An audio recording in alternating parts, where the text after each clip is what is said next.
अब हमें आप अनअकैडमी पर भी फॉलो कर सकते हैं। करना ये है, आपको जाना है गूगल प्ले स्टोर पे, वहाँ से डाउनलोड करना है अनअकैडमी लर्निंग ऐप, जैसा कि आप स्क्रीन पर देख पा रहे होंगे।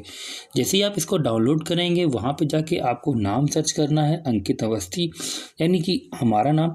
जैसे ही आप वहाँ पे जाके सर्च करेंगे तो आपको हमें वहाँ पे जाके फॉलो करना है। जैसे ही आप वहाँ पे फॉलो कर लेंगे हमें, वहाँ पे जाकर आप देख सकते हैं कि वहाँ पे हमने चैप्टर 5 वीडियोज़ को आपके सामने डिस्कस किया है। बात करें सेट थ्योरी की, परम्यूटेशन कॉम्बिनेशन की, limits, domain and range, relation function, ऐसे कई टॉपिक्स के बारे में हम वहाँ पे डिस्कस कर रहे हैं लगातार। और यहाँ तक कि हम लोग वहाँ पे एयरफोर्स की एक नई सीरीज स्टार्ट कर रहे हैं, जिसमें ऑलरेडी हम लोग वहाँ पे 40 पार्ट्स आपको प्रोवाइड कर चुके हैं। तो आप उन पार्ट्स को देखिए, आपके आने वाले एग्जाम के लिए वो पार्ट्स काफ़ी ज़्यादा इंपॉर्टेंट होंगे, तो ज़रूर ज्वाइन करें। हेलो फ्रेंड्स, मेरा नाम है अंकित और जैसा कि आप लोग जानते हैं कि हम लोग यहाँ पर डिस्कस कर रहे थे एयरफोर्स, नेवी, AA, SSR और NDA के लिए टॉप 500 क्वेश्चंस की एक सीरीज। अगर बात की जाए इस पार्ट की तो ये हमारा 22 पार्ट होगा। इसके 21 पार्ट हम आपको ऑलरेडी प्रोवाइड कर चुके हैं, तो उन पार्ट्स को आप जरूर देख पाए होंगे। तो अगर किसी कारणवश आप उन पार्ट्स को नहीं देख पाएँ तो पहले जाके उन पार्ट्स को आप देख सकते हैं। और दूसरी चीज़ आपको हम बता दें कि आप हमें अब अनअकैडमी पर भी फॉलो कर सकते हैं, जैसा कि आप देख सकते हैं। और अनअकैडमी पर हमने आपको बात की जाए तो लिमिट के वीडियो हम देने वाले हैं बहुत जल्दी। कोनिक सेक्शन हो गया आपका, और ये सारे वीडियोस चैप्टर वाइज हम देने वाले हैं, ठीक है। इसके बाद आप बात करें सेट थ्योरी की तो वो ऑलरेडी वहाँ पे दे चुके हैं। डोमेन रेंज जो सबसे टफ टॉपिक होता है उसके बारे में भी हम वहाँ पे डिटेल में बता चुके हैं आपको। प्रोबेबिलिटी की बात करें तो प्रोबेबिलिटी की भी क्वेश्चंस वहाँ पे ऑलरेडी हम 10 पार्ट्स आपको प्रोवाइड कर चुके हैं। और अगर बात की जाए क्रैश कोर्स की तो क्रैश कोर्स सीरीज वहाँ पर चल ही रही है, उसके 35 पार्ट ऑलरेडी वहाँ पे मिल चुके हैं। और परम्यूटेशन कॉम्बिनेशन हम ऑलरेडी वहाँ पे दे चुके हैं। तो इस तरीके से हम आगे भी इसी तरीके से चैप्टर वाइज वीडियोस वहाँ पे लेकर आएंगे, जैसे कि रिलेशन फंक्शन हो गया, जिसमें हमें कई टाइप्स के जो प्रॉब्लम्स आते हैं, क्रिएट होते हैं, उनको रिमूव करने के लिए हम वहाँ पे वीडियोस को चैप्टर वाइज ले रहे हैं। क्योंकि यहाँ पे हम चैप्टर वाइज वीडियोस को नहीं स्टार्ट करेंगे, यहाँ पे हम इसी तरीके से क्वेश्चन जिस तरह डिस्कस करते हैं वैसे ही करेंगे। तो जिन लोगों को चैप्टर वाइज वीडियोस के बारे में देखना है वो जाकर अनअकैडमी पर देख सकते हैं। लिंक आपको डिस्क्रिप्शन बॉक्स में मिल जाएगा, वहाँ पर जाकर आप देख सकते हैं। तो आज चलते हैं, जो हम लोग 5 क्वेश्चन लेकर आए हैं पहले, फिर इसके बाद नेक्स्ट 5 क्वेश्चन उनको देखेंगे। तो देखते हैं ये 5 क्वेश्चन किस तरीके के हैं और कैसे क्वेश्चन एग्जाम में आपके पूछे जाते हैं। बस उसी बेस्ड पे हमने ये क्वेश्चन लिए हैं। चलते हैं, देखते हैं। तो अगर हम बात करें तो क्वेश्चन नंबर फर्स्ट लिखा है 1 - i, मतलब ये हमारा क्वालिटी क्वेश्चन का है, मैट्रिक्स से है, इनवर्स ट्रिग्नोमेट्री से है। इसमें रेंज बताना है, यानी कि फंक्शन से लिया गया है, और ये लिमिट का क्वेश्चन है। देखिए कैसे करना है, तो देख सकते हैं लिखा हुआ है limit n tends to infinity 1 + 2 + 3 + 4 ... n और n² + 100। हमें इसकी वैल्यू बतानी है। देखिए कैसे निकालेंगे इसकी वैल्यू। आपको अगर याद हो तो कल हमने एक क्वेश्चन आपको जो वीडियो बना के दिया था ऑफलाइन, उसमें एक सबसे पहले नंबर को क्वेश्चन लिखा था, लिमिट थी x टेंड्स टू इनफाइनाइट, और ऊपर एक 3 डिग्री क्वेश्चन लिखी थी। हमने क्या किया था, उसके हाईएस्ट कोएफिशिएंट से उनको डिवाइड कर लिया था। बस वही कॉन्सेप्ट यहाँ पे लगना है। जरा गौर करिएगा, इस चीज़ को समझने का प्रयास करिएगा। देखिए ये जो है इसको हम लोग सिग्मा n कहते हैं। इसको क्या कहते हैं हम लोग, सिग्मा n। और सिग्मा n का मान होता है n + 1/2। इससे आप जरूर वाकिफ होंगे। और अगर नहीं जानते हैं तो हम आपको बताते हैं कि ये जो वैल्यू होती है, इनको सबको जोड़ना n टर्म्स तक, इसको सिग्मा n कहते हैं। और इसकी वैल्यू जाती है n + 1/2। ओके, इसकी वैल्यू कितनी जाती है, n + 1/2। तो ये हम लोग यहाँ पे पुट कर सकते हैं। तो 1/2 तो कांस्टेंट है, उसको तो हम बाहर रख सकते हैं, क्योंकि उस पर तो हमें लिमिट लगानी ही नहीं है। तो 1/2 आपका बाहर हो जाएगा। Limit n tends to infinite, और यहाँ देखिए मल्टीप्लिकेशन अगर हम कर दें तो ये हो जाएगा n² + n, और अपॉन भी लिखा है n² + 100। हमने कहा था अगर limit n tends to infinite हो और ऊपर एक इक्वेशन लिखी हो, कोई भी डिग्री की हो, और नीचे भी लिखी हो, लेकिन डिग्री दोनों ऊपर नीचे सेम होनी चाहिए। और सेम अगर है तो इनके केवल कोएफिशिएंट्स को आप डिवाइड कर लीजिए। इसका कोएफिशिएंट 1 है, इसका कोएफिशिएंट 1 है, तो 1 / 1 1 हमें मिल जाएगा। और 1 × 1/2 करेंगे तो आंसर आ जाएगा 1/2। ठीक है, तो इसमें से आंसर हमें 1 मिलेगा, और ये 1/2 था, इसलिए 1/2 × 1 हुआ, आंसर हमारा 1/2 हो गया। तो क्वेश्चन नंबर जो हमारा 5th था आज का, उसका आंसर आपका बी बन जाएगा। ठीक है, अब चलते हैं अपने नेक्स्ट क्वेश्चन की तरफ, यानी कि क्वेश्चन नंबर 4 की तरफ, और उसको देखते हैं कि किस तरीके से क्वेश्चन नंबर 4 को हम लोग सॉल्व कर सकते हैं। ठीक है, तो क्वेश्चन नंबर 4 जैसा कि आप देख सकते हैं कि रेंज से लिया गया है कि यदि f(x) = x + 2 mod x + 2 का परिसर हिंदी में बोलते हैं, इंग्लिश में इसको रेंज कहा जाता है। ठीक है, और ये तो सिग्मा एन है पहले का है, इसको हम हटा देते हैं, ठीक है। तो बताना है ऑप्शन आप देख सकते हैं कि यहाँ पे लिखा हुआ है A01 लिखा हुआ है, 1-1 लिखा है, R लिखा है, R-2 ये लिखा हुआ है, ठीक है। समझिएगा ज़रा, अगर हम बात करें मॉड की, तो मॉड की हमें पता है दो वैल्यू होती हैं, ठीक है।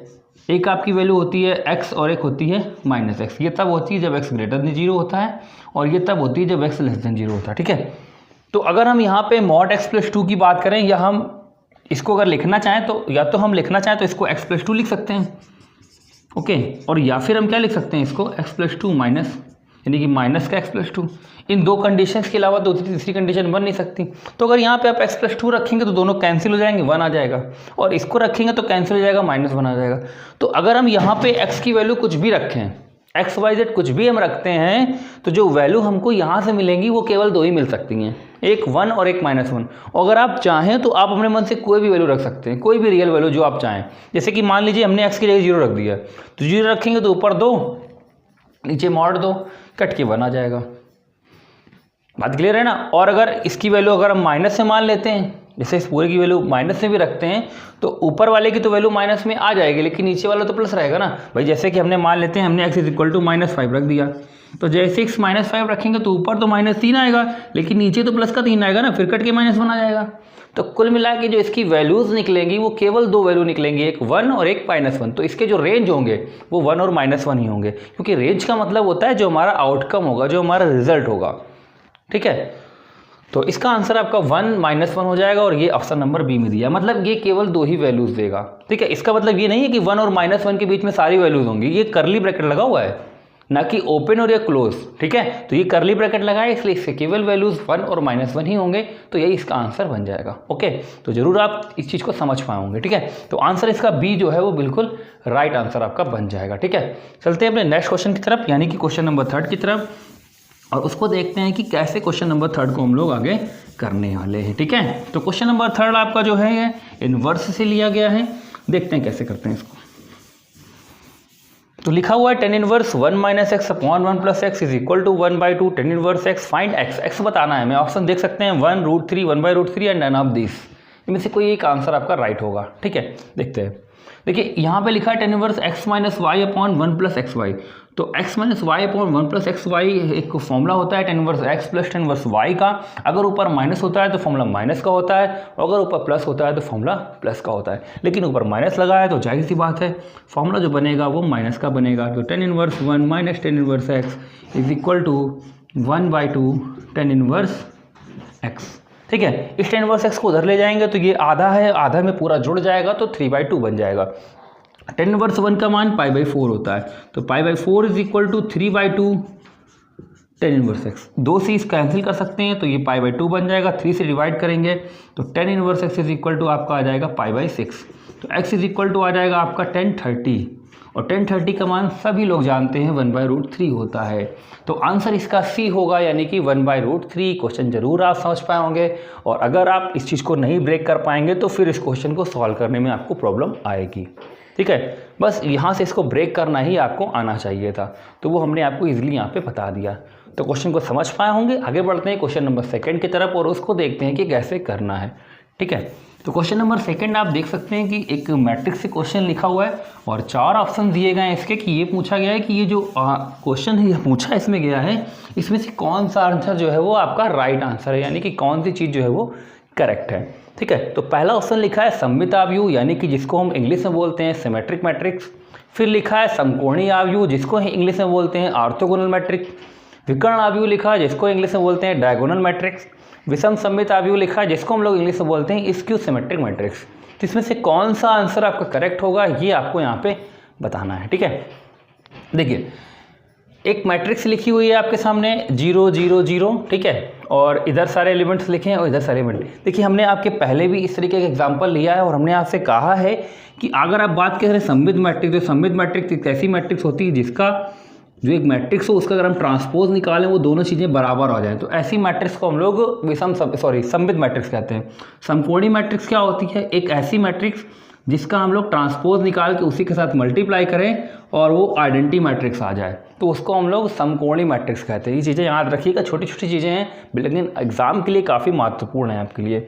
विकर्ण आव्यूह क्या होती है, इसके बारे में भी हमने बताया था। एक ऐसी आव्यूह जिसके केवल डायगोनल्स में एलिमेंट लिखे हों, बाकी सारे एलिमेंट जीरो हों, ऐसी मैट्रिक्स को हम लोग विकर्ण आव्यूह कहते हैं। ये भी हमने आपको बताया है। बात करें विषम सममित मैट्रिक्स की, तो ये एक ऐसी मैट्रिक्स होती है जिसका हम लोग ट्रांसपोज अगर निकालते हैं तो वो -1 के इक्वल होता है, ठीक है, -1 के इक्वल होता है। तो ऐसी मैट्रिक्स को हम लोग विषम सममित मैट्रिक्स कहते हैं। तो ये जो मैट्रिक्स आपके सामने लिखी है ये एक विषम सममित मैट्रिक्स है। अब कैसे पहचाना, देखिए सबसे पहले तो इसका हम ट्रांसपोज निकाले थे। इसका ट्रांसपोज निकालने का मतलब है रो को कॉलम में चेंज करना, ठीक है। तो देखिए हम इसको लिखेंगे कैसे, इसको हम लोग लिखेंगे 0 -4 1 अगर ट्रांसपोज निकालते हैं, 4 0 -5 और यहाँ लिखेंगे -1 5 और 0, ठीक है, यही तो लिखने वाले हैं, ठीक, इस तरीके से। अब देखिए अगर हम इससे माइनस कॉमन ले लें, तो माइनस कॉमन लेने का मतलब है हर एक जो प्लस था वो माइनस हो जाएगा, जो माइनस था वो प्लस हो जाएगा। तो आप देखेंगे कि यही पूरी मैट्रिक्स बन जाएगी 0 -4 1 4 0 -5 -1 5 और 0, देख सकते हैं वही मैट्रिक्स बन रही है। तो हम लोग यहाँ पे कह सकते हैं ना कि ए का ट्रांसपोज इक्वल टू आपका हो गया -1। तो ये एक कैसी मैट्रिक्स बन गई आपकी, विषम सममित मैट्रिक्स। और आपको एक चीज़ और याद रखनी है, इसको मतलब पहचानने का एक और तरीका है कि इसके डायगोनल एलिमेंट सारे जीरो होते हैं ऑलवेज, ठीक है, डायगोनल एलिमेंट्स हमेशा जीरो होंगे, ये कंफर्म है, ठीक है। और दूसरी चीज़ ये है कि डायगोनल के इस तरफ के जो एलिमेंट होंगे और उस तरफ के जो एलिमेंट होंगे लगभग सेम होंगे, केवल चिन्ह का अंतर होगा, एलिमेंट सेम होंगे। अगर इसमें माइनस से इधर मल्टीप्लिकेशन कर देंगे तो ऊपर वाले अपने आप बैलेंस हो जाएंगे, मतलब किसी में भी माइनस से मल्टीप्लाई करें, चाहे ऊपर वाले में कर देंगे तो नीचे वाले बन जाएंगे और नीचे वाले में कर देंगे तो ऊपर वाले बन जाएंगे। ये पहचान होगी आपकी विषम सममित मैट्रिक्स की। तो जरूर आप समझ पाए होंगे इस क्वेश्चन को। अब चलते हैं क्वेश्चन नंबर 1 की तरफ और इसके बाद फिर अपने नेक्स्ट 5 क्वेश्चन देखेंगे इस वीडियो के, ठीक है। तो इसको हटा देते हैं, हम इरेज कर देते हैं इसको, फिर देखते हैं अपने पहले क्वेश्चन को, ठीक है। तो ये जितनी चीज़ें हम बता रहे हैं आपको, जैसे कि बीच बीच में कुछ मैट्रिक्स के बारे में बताते हैं, तो इनको आप जरूर एक नोट्स बना के लिखते रहिए। और बहुत जल्दी हम अनअकैडमी पर अपने यानी कि जो चैप्टर वाइज वीडियो इसका भी बनाने वाले हैं, यानी कि आव्यूह का, ठीक है। तो वहाँ पे जाकर भी आप इसको देख सकते हैं, तो जरूर फॉलो कर लें बहुत जल्दी, क्योंकि हम वहाँ पे अब चैप्टर वाइज लेक्चर्स को प्रोवाइड कर रहे हैं, ठीक है। देखिए लिखा है 1 - i इज द इक्वेशन, मतलब 1 - i is the root of equation, मतलब ये 1 - i जो है इसका एक मूल है, ठीक है। तो x² - ax + b = 0 है, तो आपको इसका b बताना है। तो देखिए हमें पता है कि अगर कोई भी क्वाड्रेटिक इक्वेशन होती है और उसका एक मूल 1 - i है, तो दूसरा जो मूल होता है वो कन्फर्म तुरंत पता चल जाता है कि वो 1 + i होगा, यानी कि जो उसका अगला मूल होता है वो उसका कॉन्जुगेट होता है। तो कॉन्जुगेट इसका क्या होगा, i की जगह -i रख देंगे। ये अब इन दोनों इक्वेशन से हम क्वाड्रेटिक इक्वेशन बना सकते हैं, हम क्वाड्रेटिक इक्वेशन यहाँ पे बना सकते हैं। देखिए कैसे, हमें क्वाड्रेटिक इक्वेशन पता है होती है x² - मूलों का योगफल, यानी कि इनका सम करेंगे तो i से i कैंसिल हो जाएगा, आपका 2 आ जाएगा × x, प्लस मूलों का गुणनफल करेंगे तो जब 1 - i × 1 + i करेंगे तो 1 - i² होगा, y² -1 होता है तो +2 आ जाएगा बराबर 0। अब यहाँ पे आप कंपेयर कर लीजिए, तो a का मान भी 2 आ जाएगा आपका और b का मान भी 2 आ जाएगा। हमें b का मान ही बताना था, तो b का मान आपका 2 हो जाएगा। तो ये फर्स्ट 5 क्वेश्चन से जो हम इस वीडियो में लेकर आए।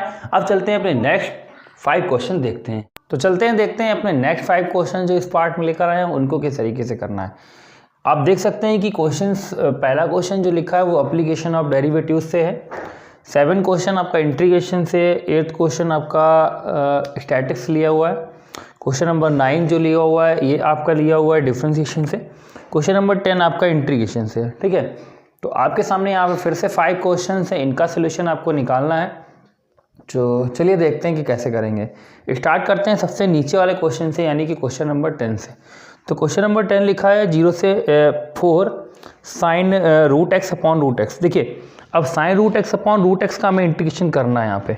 तो आप देख सकते हैं कि ये sin √x/√x लिखा हुआ है ये, तो अगर हम यहाँ पे √x को लेट करते हैं तो इस √x का डिफ्रेंसिएशन हमें क्वेश्चन में मिलना चाहिए, ओके तो रूट एक्स का जो डिफ्रेंसिएशन होता है ये आपका होता है 1/2 रूट एक्स, लेकिन एक्चुअल आपके पास कितना है, आपके पास केवल रूट एक्स है। तो हम लोग क्या करेंगे, यहाँ पे 2 से मल्टीप्लाई डिवाइड कर लेते हैं और इस 2 को बाहर कर लेते हैं। अब इसका डिफ्रेंसिएशन पूरा क्वेश्चन में मिल चुका है, तो ये आपका बन गया साइन एक्स, और साइन एक्स का इंटीग्रेशन कितना होता है, साइन एक्स का इंटीग्रेशन होता है माइनस का कॉस एक्स, कितना होता है, माइनस का कॉस एक्स। तो इसका इंटीग्रेशन आ जाएगा माइनस का कॉस एक्स, ठीक है। और x की जगह आपका रूट एक्स था तो रूट एक्स रहेगा, और लिमिट आपको लगानी है 0 से 4, कितनी लगानी है, 0 से 4। तो जब आप यहाँ पे 4 रखेंगे तो माइनस तो हम पहली बार कर लेते हैं, ठीक, 4 रखेंगे तो ये cos 2 हो जाएगा, ओके। फिर हम 0 रखेंगे तो cos 0 का मान आपका 1 होता है, cos 0 का मान क्या होता है 1, क्योंकि 0 बन जाएगा, cos 0 का मान 1, तो यहाँ पे आ जाएगा -1, ठीक है। और इनटू में ये 2 भी है, तो ये ऐसे करके यहाँ पे आ जाएगा। अगर हम इसका आंसर देखें तो होगा 2 - 2 cos 2, ठीक है। तो अब ये अगर हम ऑप्शन में देखें तो ऑप्शन में कोई भी नहीं मिल रहा है, तो जाहिर सी बात है इसका जो आंसर बनेगा आपका वो आंसर नंबर डी बनेगा, यानी कि नन ऑफ दिस। तो इस क्वेश्चन का आंसर आपका हो जाएगा नन ऑफ दिस। तो ये हमारा क्वेश्चन नंबर 10 था। इसको हटाते हैं हम क्वेश्चन को और चलते हैं अपने नेक्स्ट क्वेश्चन की तरफ और उसको देखते हैं कि कैसे हम लोग सॉल्व करेंगे, ठीक है। तो क्वेश्चन नंबर अगर आप 10th को हटा देते हैं, 9 नंबर क्वेश्चन देखें तो 9 नंबर क्वेश्चन जो आपका लिखा हुआ है ये आपका लिखा हुआ है डिफ्रेंसिएशन से, और हमें डिफ्रेंसिएशन करने के लिए बोल रहा है रूट एक्स माइनस 1 का। किसका बोला गया, रूट एक्स माइनस 1 का।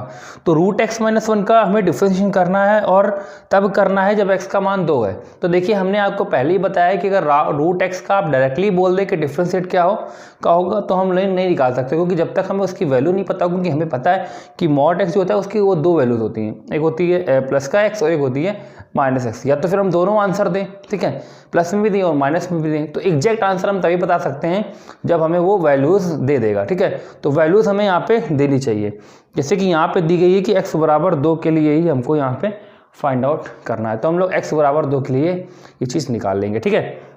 तो देखिए यहाँ पे हम लोग क्या कर लेते हैं, x बराबर 2 का मतलब है कि जो मॉड x माइनस 1 होगा, जो मॉड x माइनस 1 होगा इसकी 2 वैल्यूज़ होंगी, एक होगी आपकी x माइनस 1 और एक होगी माइनस एक्स माइनस 1। ये आपकी तब होगी जब x ग्रेटर देन 1 होगा, और ये तब होगी जब x लेस देन 1 होगा। तो x ग्रेटर देन 1 है क्योंकि x बराबर 2 पे पूछ रहा है, तो x ग्रेटर देन 1 है, तो यहाँ पे ये कंडीशन ली जाएगी। तो इस मॉड x माइनस 1 को हम लोग कितना लिख देंगे, x माइनस 1। अब इसका डिफ्रेंशिएट करेंगे तो x का आपका 1 हो जाएगा, माइनस 1 का हो जाएगा 0।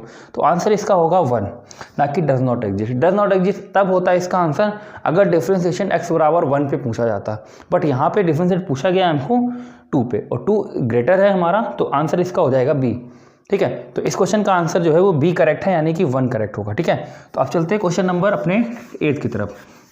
8 नंबर क्वेश्चन हमारा, जैसे कि हमने आपको पहले ही बताया, स्टैट से लिया हुआ है, और इसमें पूछा गया है कि इसके प्रथम 11 जो धन पूर्णांक हैं उनका प्रसरण क्या होगा। तो देखिए प्रसरण से रिलेटेड क्वेश्चन हमने पहले ही बताए हैं कि प्रसरण जो होता है वो हमारे मानक विचलन का स्क्वायर होता है, यानी कि HD का स्क्वायर होता है। फॉर्मूला भी कई बार हमने डिस्कस किया, लेकिन एक्चुअल में इस क्वेश्चन को अगर हम सॉल्व करें तो फिर सभी 11 का हमें पहले प्रसरण निकालना पड़ेगा, यानी कि पहले माध्य निकालना पड़ेगा, फिर सब्ट्रैक्ट करना पड़ेगा, फिर निकालना पड़ेगा, तो काफ़ी बड़ा हो जाएगा। तो उसके लिए एक आपको फॉर्मूला याद रखना है कि कभी भी स्टार्टिंग से n बोल दिया जाए नंबर्स का, अगर आपको प्रसरण निकालना हो तो सीधे आपको याद रखना है कि प्रथम n, ध्यान रखिएगा ये फॉर्मूला किसका है, प्रथम n धन पूर्णांकों का अगर प्रसरण आपको निकालना है, प्रथम n धन पूर्णांकों का प्रसरण आपको निकालना है, तो वो आपका होता है n स्क्वायर माइनस 1/12। कितना होता है, n स्क्वायर माइनस 1/12, जहाँ पे n वो नंबर्स हैं जितने का आपको प्रसरण निकालना है। जैसे यहाँ पे कितने लोगों का निकालना है, 11 का, तो n की जगह 11 रखिए, 11 का स्क्वायर आपका होगा 121, तो 121 माइनस 1/12, तो आप देखेंगे 120/12, तो आप कैंसिल करेंगे तो 10 आंसर हो जाएगा। तो इस क्वेश्चन का आंसर आपका हो जाएगा 10, ठीक है। ये चीज़ याद रखिएगा, इंपॉर्टेंट चीज़ है, पूछा भी गया है, कहीं कहीं डायरेक्टली पूछ लिया गया है कि प्रथम n धन पूर्णांकों का प्रसरण क्या होगा, ठीक है। तो n स्क्वायर माइनस 1/12 ये इसका आंसर होगा, ठीक है, इसको नोट कर लीजिएगा। चलते हैं क्वेश्चन नंबर 7 की तरफ, और क्वेश्चन नंबर 7 को देखते हैं कि कैसे करना है। तो क्वेश्चन नंबर 7 आपका इंटीग्रेशन से है, ठीक है, इसको हटा देते हैं। क्वेश्चन नंबर जो 7 है आपका ये इंटीग्रेशन से लिया हुआ है। इंटीग्रेशन dx अपॉन x की पावर 7+1 ऐसे क्वेश्चन हमने पहले भी डिस्कस किए हैं और आपसे बताया है कि कभी भी इस क्वेश्चन मिल जाए कि 1/x की पावर आपको मिल जाए यहाँ पे x और ब्रैकेट में लिखा हो x की पावर n+1, तो डायरेक्टली हम लोग इसका इंटीग्रेशन कर सकते हैं 1/n x की पावर n अपॉन x की पावर n+1। ठीक है, ये होता है इसका डायरेक्टली इंटीग्रेशन। अगर आप याद रखें तो, नहीं याद रख सकते कोई जिक्र नहीं, आप सॉल्व भी कर सकते हैं, बट एक्चुअल में क्योंकि क्वेश्चन जो है ये हूबहू ऐसे ही पूछा जाता है और कई बार ये चीज़ पूछी गई है, तो हम इसको याद रखें तो ज़्यादा बेटर होगा हमारे लिए। ठीक, जल्दी से हम आंसर निकाल पाएंगे। ठीक है, अब देखिए लिखा हुआ है dx अपॉन x की पावर x7। अब इसको सॉल्व करना हो तो हम इसकी पावर 7 को कॉमन ले लें। फिलहाल आंसर आप जान चुके हैं क्या है, 1/7 x की पावर 7 अपॉन x की पावर 7+1। सी आंसर सही है। बाकी अगर सॉल्व करना हो तो x की पावर 7 कॉमन ले लें, तो यहाँ बन जाएगा x की पावर 8 और अंदर आपका dx होगा, यहाँ आ जाएगा 1 + 1/x की पावर 7। ठीक है, अब अगर आप इसको लेट कर लेते हैं तो इसका डिफरेंशिएट आप मिल जाएगा। ठीक है, और आप इजीली सॉल्व कर लेंगे लेट करके। ठीक है, तो आंसर आपका यही बन जाएगा 1/n log ln x की पावर n अपॉन x की पावर n+1 हो। हाँ, अगर आपको ये लगता है कि हम इस क्वेश्चन को नहीं सॉल्व कर पाएंगे तो कमेंट करिएगा, हम इस क्वेश्चन को आपको अगली वीडियो में सॉल्व करके बता देंगे, बशर्ते आप कर लेंगे, क्योंकि ये क्वेश्चन हम पहली बार नहीं बता रहे, कई बार हमने क्वेश्चन को डिस्कस किया है। ठीक है, चलते हैं अब चलते हैं अपने इस वीडियो के लास्ट क्वेश्चन की तरफ, यानी कि क्वेश्चन नंबर 6 की तरफ। क्वेश्चन नंबर 6 जो है ये अपना एप्लीकेशन ऑफ डेरिवेटिव्स से है। ऐसे क्वेश्चन पूछ लिए जाते हैं, जैसे कि अगर आप बात करें AASSR की तो इसमें पूछ जा सकते हैं। ठीक है, तो क्योंकि हम सभी एग्जाम्स को यहाँ पे लेके चल रहे हैं तो हमें सारे क्वेश्चंस के सारे एग्जाम के जो इंपॉर्टेंट क्वेश्चंस हैं उनको लेके चलना है। तो ये क्वेश्चंस काफ़ी अच्छा रहेगा आपके एग्जाम के लिए, तो इसको ज़रूर आप कोशिश करें सॉल्व करने की। लिखा हुआ है the rate of an equilateral angle are increasing at the rate of 2 cm/s। मतलब जो है उसकी जो the rate of an equilateral angle are the rate of an equilateral angle are increasing the rate, ठीक है, of 2 cm/s the rate at which the area increase when side is 10 cm। देखिए यहाँ पे ये जो ये रेट लिखा हुआ है, यहाँ पे आप कर लीजिएगा द साइड ऑफ, ठीक है, ये थोड़ा सा गलत हुआ है यहाँ पे, the side of an equilateral angle are increasing the rate of 2 cm/s the rate at which the area increase when side is 10 cm। देखिए कैसे करेंगे इसको। इसका मतलब ये है कि किसी समबाहु त्रिभुज, इक्विलेटरल एंगल का मतलब होता है समबाहु त्रिभुज, किसी समबाहु त्रिभुज की भुजा को अगर 2 cm/s की दर से बढ़ाया जाए तो उसका जो एरिया है वो किस दर से बढ़ेगा जब उसकी जो साइड है यानी कि जो भुजा है वो 10 सेंटीमीटर। तो इसके लिए हमें सबसे पहले समबाहु त्रिभुज का क्षेत्रफल पता होना चाहिए। तो समबाहु त्रिभुज का क्षेत्रफल आपको होता है √3/4 साइड स्क्वायर। ठीक है, इसका डिफरेंशिएट कर लेते हैं विथ रिस्पेक्ट टू टी। ठीक है, तो डिफरेंशिएट इसका हो जाएगा dA/dt। ठीक, और इक्वल में आपका आ जाएगा √3/4 कांस्टेंट है, ये बाहर हो जाएगा। ठीक है, a², इसका करेंगे तो 2 बाहर आ जाएगा dA/dt। ठीक, तो ये हमें फाइंड आउट करना है, ये तो सिंपली कैंसिल ही हो जाएगा। ठीक है, तो √3/2 a की वैल्यू हमको दी गई है 10, dA/dt भी दिया गया है हमें कितना 2 cm/s। ये dA/dt का मतलब है कि सेंटीमीटर साइड है और सेकंड यानी कि इंक्रीज हुई है। ठीक है, इतने टाइम में, तो इसको हम कैंसिल कर सकते हैं, तो हमारा आंसर बन जाएगा 10√3 cm², क्योंकि क्षेत्रफल है और सेकंड यानी कि जो इंक्रीज हो रहा है पर सेकंड, यानी कि अगर 2 cm/s की हमारी साइड इंक्रीज होगी तो हमारा जो एरिया है वो 10√3 cm²/s की वजह से इंक्रीज होगा। तो इसका आंसर आपका सी बन जाएगा। ठीक है, तो ये हमारा जो 22 पार्ट था, इसमें हम लोगों ने फिर से 10 क्वेश्चन डिस्कस किए और बाकी मिलते हैं अपने नेक्स्ट वीडियो में। हाँ, अगर अभी आपने चैनल को सब्सक्राइब नहीं किया है, सब्सक्राइब करें, लाइक करें और वीडियो को ज़्यादा से ज़्यादा लोगों तक शेयर करें। आज के लिए यहीं तक, बाकी मिलते हैं नेक्स्ट वीडियो में।